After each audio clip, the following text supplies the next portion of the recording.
Hello friends, இப்போ கொள்ளுப்பருப்பு குழம்பு எப்படி வைக்கிறதுன்னு பார்க்கலாம். ஒரு டம்ளரில் கொள்ளுப்பருப்பு எடுத்துக்கோங்க. 2-3 டைம் நல்லா எடுத்துக்கோங்க.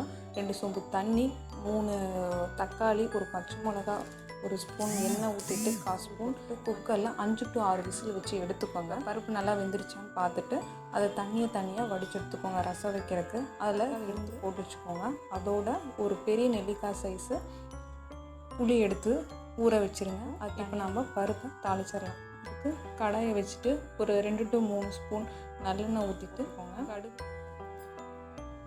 கடுகு நல்லா பொரிஞ்சதுக்கப்புறம் ஒரு கைப்பிடி அளவு வெங்காயத்தை போட்டு 3 காஞ்ச மிளகா போட்டுட்டு கருவேப்பிலை போட்டு ஒரு 2 நிமிஷம் நல்லா வதக்கிட்டு 4 பல்லு பூண்டு சேர்த்துக்கோங்க. அதோட சேர்த்ததுக்கப்புறம் ஒரு 2 to 3 நிமிஷம் நல்லா ஒரு ஸ்பூன் தனியா, 1/2 ஸ்பூன் சீரகம், 1/4 ஸ்பூன் மிளகு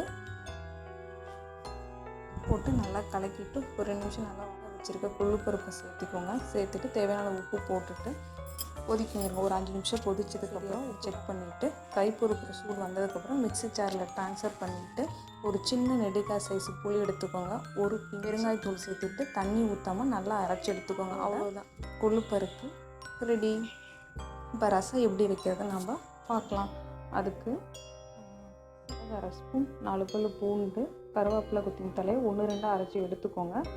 இருக்கிற தக்காளி, புளி இருக்கிற சக்கையை எடுத்துகிட்டு நம்ம தாளிச்சிட வேண்டியதாக இருக்க ஒரு கடாயில் 2 ஸ்பூன் நல்லெண்ணெய் ஊற்றிட்டு கடுகு போட்டுட்டு 4-5 வெங்காயம் போட்டு 2 வரமிளகா போட்டுட்டு கருவேப்பிலை ஆல்ரெடி வச்சுருக்க அந்த கொள்ளு தண்ணி இதில் ஊற்றிக்கோங்க. தேவையான அளவு உப்பு போட்டுட்டு 1-2 நறுக்கி வச்சு சீரக மிளகுலாம் போட்டுட்டு கொத்தமல்லி தலை சேர்த்துட்டு கொஞ்சம் பெருங்காயத்தூள் சேர்த்துக்கோங்க. சேர்த்ததுக்கப்புறம் ஒரு கொதி வந்ததுக்கப்புறம் பவுலில் ட்ரான்ஸ்ஃபர் பண்ணலாம். அவ்வளோதான்.